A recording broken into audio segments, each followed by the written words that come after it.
reikalinga nemeluojanti valdžia. Pasirink nemeluojančius.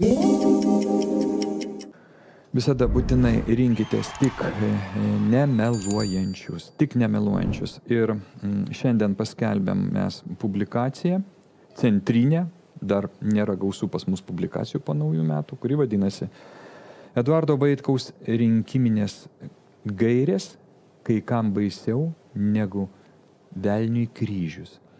Ir, iš tikrųjų, turbūt yra taip.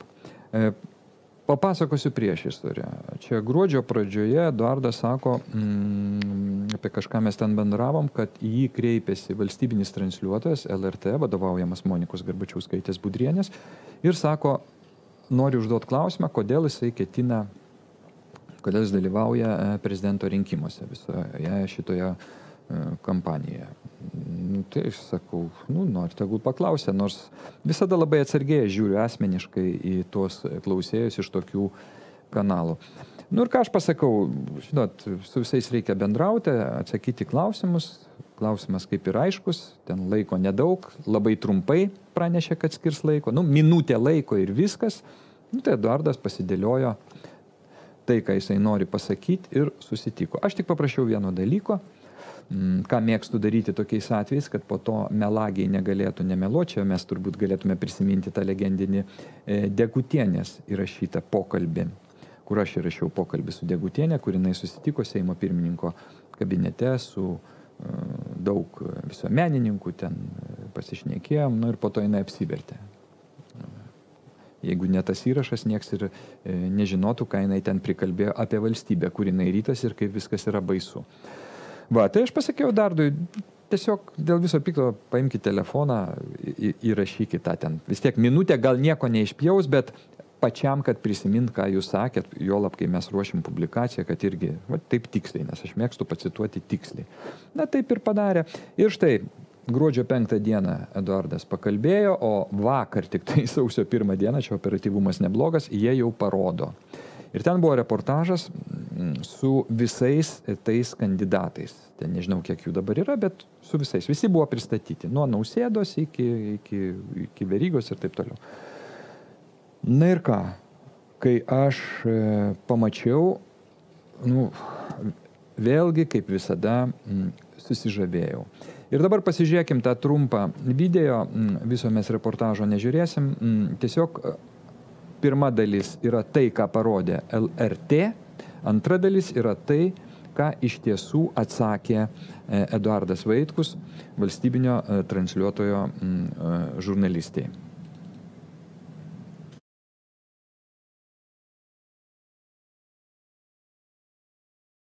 Kodėl kandidatuoja, paklausėme ir gydytojo Eduardo Vaitkaus. Demokratinė ir civilizuota valstybė yra tik tai ta, kurioje laikomasi įstatymų. Todėl ir LRT linkiu gerbti visų kandidatų vienodas teises. Ačiū Jums. Ar tie argumentai teisingai suprantu, tai yra dėl ko Jūs norėtumėt būti prezidentu? Aš jau atsakiau Jūsų klausimą.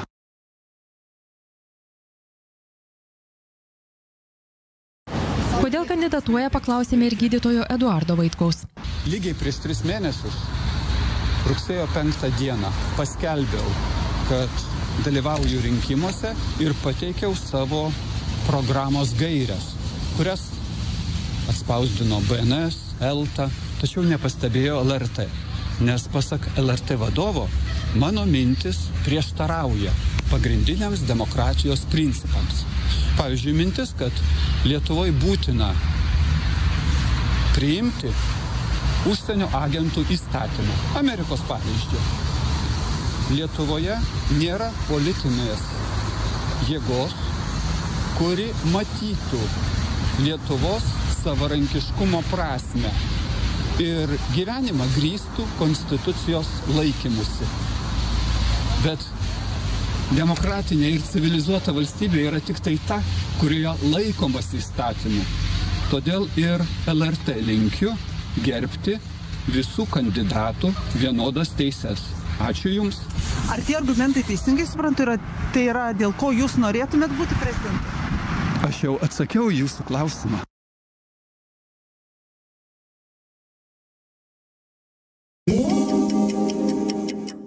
Ir šitoje vietoje ekspertai Telegram kanale labai geras komentaras yra. Žiūrovai pagalvos, kad Vaitkus yra kvailas, isteriškas, ciniškas ir taip toliau, nes nieko jis neatsakė ir pasityčiojo iš žurnalistės. Na, iš tikrųjų, paklausė Vaitkus ten kažką konstituciją, aš jau atsakiau tą klausimą. Ką daryti? Ogi pareikalauti, paneigti nepilną interviu, parodyti visą reportažą ir atsiprašyti už manipulaciją. Na, turbūt šiuo atveju teisingas labai siūlymas, nes melagiai išnaudoja visas galimybės. Ir, pavyzdžiui, jeigu ne šitas įrašas, nu kas įrodytų, kaip galima būtų įrodyti, kad šitie melagiai jau iš karto viską suplanavę buvo. Man čia tik tai yra vienas dalykas labai keistas. Va tam reportaže, kurio mes nežiūrėsim, ten maždaug 6 minučių LRT apie visus kandidatus, pabrėžiama, tiesiog kiekvieną kartą pabrėžiama ir tame reportaže pabrėžiama, kad politikos mokslininkai, tie mūsų taip sako, kad vis tiek nieko nelaimės tokie kaip Vaitkus. Jie surinks maksimum 2 procentus balsų. Galbūt jie ir teisūs, aš nežinau, visko gali būti. Bet tada man klausimas, o kodėl tada tai bijoma? Tai rodykit jūs tą Vaitkų, rodykit jo tas rinkiminės gairės, kai jis kalba, rodykit, koks jis idiotas, koks jis kvailys. Taigi tą moka daryti ir mėgsta daryti. Tai kodėl jūs dabar šiuo atveju nedarot? Kodėl apie tas Eduardo Vaitkaus rinkiminės gairės tylite kaip žuvis užsiūta burna? Aš taip pasakyčiau. Bet čia man yra pakankamai keista. Galbūt jis labai blogas žmogus, labai juokingas, juokitės. Bet kodėl jūs nekalbat apie tai, ką deklaruoja Eduardas Vaitkus? Va čia turbūt ir yra šuo pakastas. Na ką, aš tiek pasidalinau šitą istoriją ir dabar prašau prijungti gerbiamą Eduardą Vaitkų. Sveiki, Eduardai. Sveiki. Viską jūs girdėjot, viską jūs matėt, viską aš pasakiau, kur jūs išnekėjau, pataisykit, bet man atrodo... Viską žinau, taip. Audriau, aš tik tai dar kartą padėkosiu, nes aš nebūčiau pasirašęs. Taigi kam? Taigi pasakai, žinai, ką pasakai. Taip. Galvojau, nebūčiau pats susigalvojęs, kad reikia įrašyti. Taip, ir todėl, kad jeigu jūs neturėtume to įrašo, jūs turėjote tiesiog tą tekstą, kurį ruošiatės, pasakyti, dėliojatės mintis, nieks nebūtų patikėjęs. Nes, čia mes parodėm, o ką jūs ten mintise turėjot. Taip, visada tą reikia daryti. Deja, šiais laikais tai vienintelė apsaugos priemonė nuo šitų melagių, dezinformacijų ir panašių žulikų.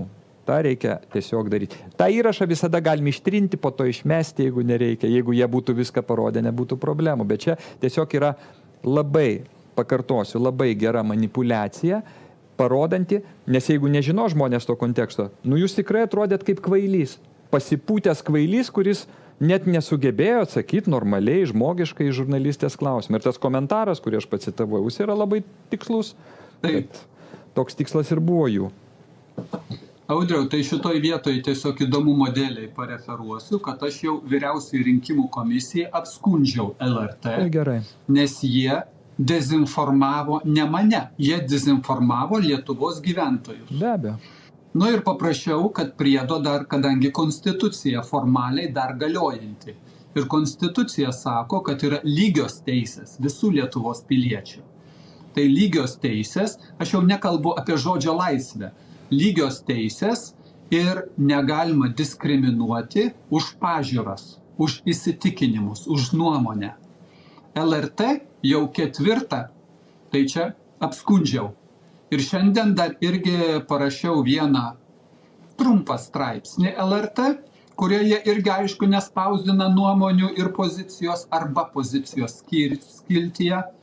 Tai jau 4 straipsnį atsisakė spausdinti, tai apskundžiau irgi Vyriausioji rinkimų komisijai.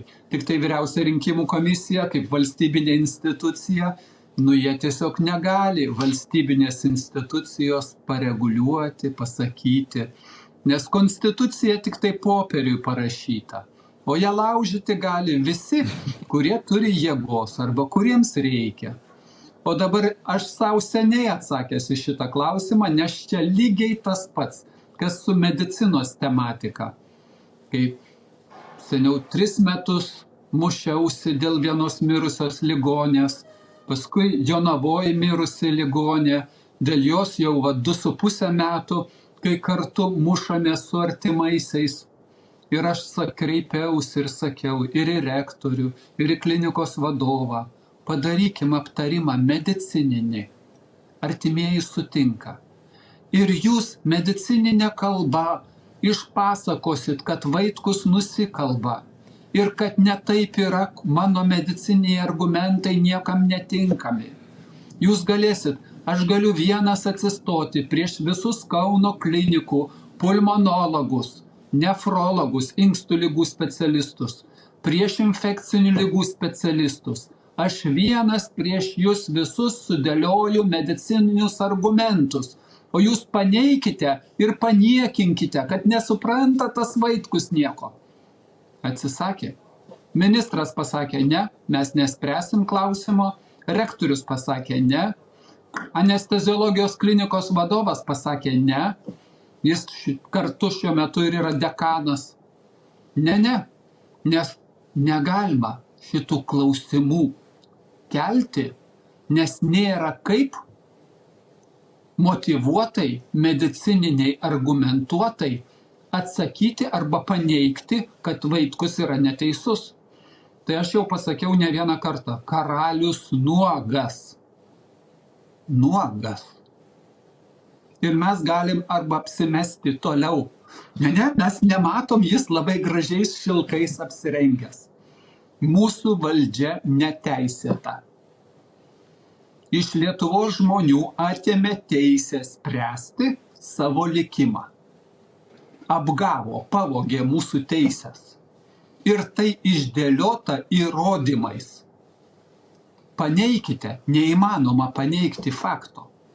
Galima tik tai vieną, ką jie ir daro, tylėti ir sakyti, blokuosime, neleisime, nieks negirdės. Ir mes praeisime.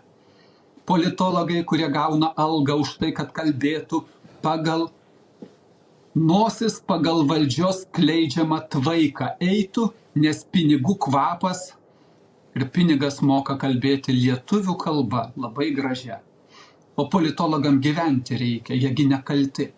Kalti Lietuvos žmonės, nes jie durneliai, ant jų galima. Tai šitoj vietoj karalius nuogas, nieko naujo. Jūs irgi parodėt žudikų komandą.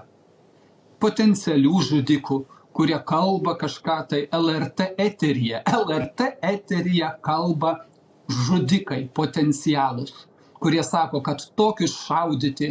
Ne, ten buvo, sako, čia reikia patikslinti, ten ne LRT, ten nepriklausomas žmonių partijos portalas Delfi. Delfi. Bet tai tas pats iš esmės. Ta pati šaika, kaip jie save įvardina, užsienio agentai, šitoj vietoj tiesiogiai užsienio agentai. Ir jie leidžia žudikam kalbėti, nes jie irgi žino, tokius šaudyti reikia, po vieną per metus. Kitais metais, gal šiais metais po vieną per savaitę. Kitas pasakė, nes aš padavęs buvau į prokuratūrą, kad šaudytų, bet tik tai jeigu jam saugu būtų. Čia Algis Ramanauskas tai buvo, man atrodo. Impotentų tokių yra. Ir dar logiška, jeigu saugu, jeigu nesaugu, tai tada nešaudysim. Tai aš labai norėčiau, aš tiesiog viešai susakau tokią mintį, kad galbūt iš Čečėnijos, musulmonų šalies, galėtų atvykti Lietuvą kas nors ir paaiškinti, kad šitam padugniai, ką reiškia moteris musulmonų pasaulyje. Būtų įdomu. Jie padarytų diskusiją, paskui pasiaiškintų kaip nors vyriškai ar nevyriškai. Ir aš dar šitam kontekste, Audriau, atsakysiu jūsų paprastą klausimą. O kiek reikia milijonų, milijardų, kad Lietuva būtų saugi? Aš atsakysiu visai rimtai. Rimčiau negalima.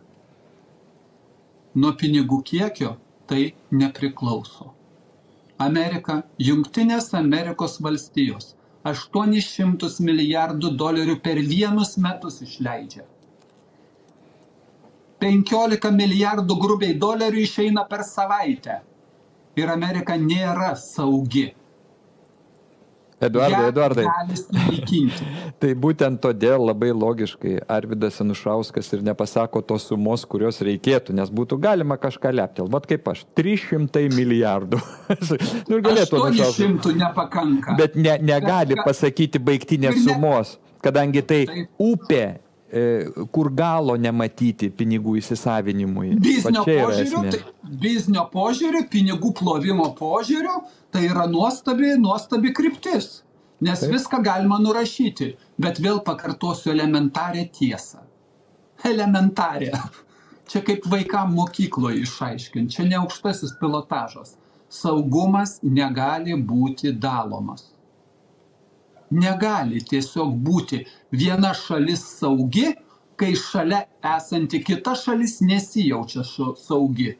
Arba visi Europoje esame saugus, arba niekas nesaugu. Niekas. Nėra nei vienos šalies. Jau nekalbu apie pasaulį. Nei viena nėra saugi. Jeigu Rusija nesijaučia saugi lygiai taip pat, kaip Prancūzija, Lietuva, Lenkija ar Suomija. Visų saugumas arba niekieno. Bet tai, ką aš pasakau, yra elementaru ir tai netgi Lietuvos valdžios pasirašyta, dokumentuose pasirašyta. Saugumas visų vienodas. Negalima pasiekti saugumo kitos šalies sąskaita. Elementari tvarka. Dėl to dabar ir NATO karas prieš Rusiją ir vyksta Ukrainos teritorijoje. Apie ką pasaulio šviesus protai kalba tiesiu tekstu. O Lietuvoje, kai apie šitą pasakai, tai tada sako, jūs nusižengėte demokratijos principam. Banditai ir vagis kalba apie demokratijos principus. Karalius nuogas. Baigiau. Karalius ne tik nuogas, bet, sakyčiau, nusiskutęs visus plaukelius iš visų vietų, va taip galima būtų pasakyti. Bet dar grįžtant šiek tiek prie musulmonų, tai nereikia taip toli žiūrėti. Lietuvoje yra musulmonų, totoriai Lietuvoje yra musulmonai, bet reikia nuvažiuoti, kur ten jų daug įsikūrė, Trakuose ar dar, nesvarbu kur, ir paklausti, ar moteris pas juos yra laikomos gyvuliais. Ir manęs nestebina, aš pasakysiu, manęs nestebina, kad tai kalba vienas ar kitas žmogus, kuris jau sėdė nieko nestebina. Bet reakcija į tai, o tiksliau tariant, reakcijos nebuvimas, truputį visada verčia suglumti. Va tas yra momentas. Aš dar dėl to pats save dar truputėlį kritikuoju, nes dar šiuo tuo stebiuosi. Tai kad gyvas žmogus, ir nesvarbu, kad protų suvoki. Bet kaip padaroma tokia kiaulystė, dieve, Ir vis tada keista. Siūlau dar pasiklausyti vieną tokį įdomų video iš tos pačios kompanijos pašnekesio prieš naujametinio, kaip atsibudo Vokietija, tačiau Lietuvoje labai daug yra priešiškos šalies pas mus agentų, kurie bet kada gali bet ką užverbuoti. Ir jūs, Eduardai, gali užverbuoti žiūrovus ir bet ką. Tai yra labai, labai sudėtinga situacija. Audriau, šitoj vietoje įsiterpsiu. Manęs taip greit nepavyks. Gabrielius Landsbergis bijojo pradžiai pirmą kartą net per internetą. Atidėjo mūsų pasimatymą. Net per internetą jam valstybės saugumo vadovybės apsaugos departamento skyrius jam uždraudė per internetą su manim pasikalbėti apie slaptą Amerikos kalėjimą. Tai mano telepatinė pajėgumai yra tokie dideli, kad aš net galėjau per atstumą užverbuoti Gabrielių Landsbergį. Perverbuoti, tiksliau tariant, kalbant apie Gabrielių Landsbergį. Pasiklausykim to dar vieno trumpo video, nes, kaip visada, įspūdingai ten žmonės kalbasi. Vokietija, kad atsibudo iš to letargo miego, tai yra pats geriausias faktas. Bet matai, Vokietija buvo specialiai užmigdyta ir gerai chloroformų. Pakankamai ilgus dešimtmečius buvo sistemingai dirbama ir aš manau, kad čia iš tikrųjų puikiai matosi tas povandeninis voratinklis, kuris ir dabar ir Amerikoje, ir spaudos puslapiuose išlenda, tai yra KGB ir mane suglumino skaičiai. Ar jūs esat kada nors girdėję, kiek sisteminių, vienaip ar kitaip susijusių su saugumo tarnybomis, yra uniformuotų su pažymėjimais žmonių. 500 000 Rusijoje, buvusioje Sovietų Sąjungoje. O tai kiek jų yra agentų? O kiek jų yra tų, kurie, kaip mes, sėdi ir užverbuoja? Įsivaizduojat, kokio dydžio tai yra tinklas? Tai aišku, kad jis yra... Mes kažką verbuojam ar mus verbuoja? Tai ir mus verbuoja, be abejo, visus verbuoja. Verbuoja, visus verbuoja, bet čia aš primenu, čia iš Nepriklausomos žmonių partijos portalo studijos, čia ne iš Vasaros 5, kur ten su sutrikimai žmonės, su problemom tam tikrom važiuoja. Taigi, tokios kalbos, tai čia turbūt ir tie agentai ir visokie kitokie KGBistai, kur 100 metų Lietuvoje įslaptinti, tai dėl to ir buvo įslaptinti. Vat įslaptinom ir rami galva. Žodžiu, nesąmonės, kaip ir buvo žadėta šiandien mano laida, tai prieštaravimai viens kitam, tai yra nesąmonių popurį, kaip visada, bet turbūt tai tęsis ir toliau. Nežinau, ką galima šiandien būtų dar pasakyti, aš dar galėčiau kai ką parodyti, bet užteks pirmą laidą, po naujų metų reikia dar į ritmą įeiti, tai aš galiu tik palinkėti visiems gerų metų, ištvermingų metų, mes judėsim ir toliau po truputėlį į priekį, mes žinom, ką darom, mūsų sąžinė yra rami, pulkit priešai dar labiau. Tai yra jūsų darbas, o mūsų darbas yra mūsų darbas, aš linkiu visiems sėkmės ir perdodu jums paskutinį žodį pasakyti šiandien. Ir aš žinau, ką aš darau, ir žinau, ką aš padarysiu, ir žinau, kad aš nusiteikęs padaryti maksimaliai, kiek įmanoma. Tiesiog, kam dirbti pusę pajėgumo? Ne, maksimaliai. Bet aš padarysiu viską su jumis kartu, su visais Lietuvos žmonėm kartu. Nes aš esu vienas, o kai mūsų yra dar daug, tai tada tas vienetas pasidaro labai vertingas. Ir visi mes esam vertingi. Gerų metų mums visiems.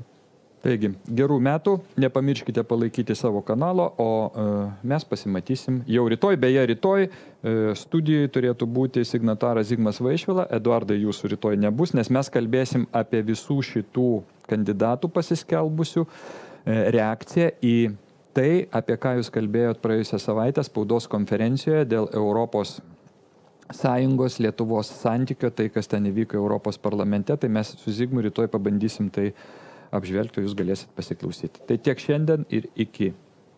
Iki.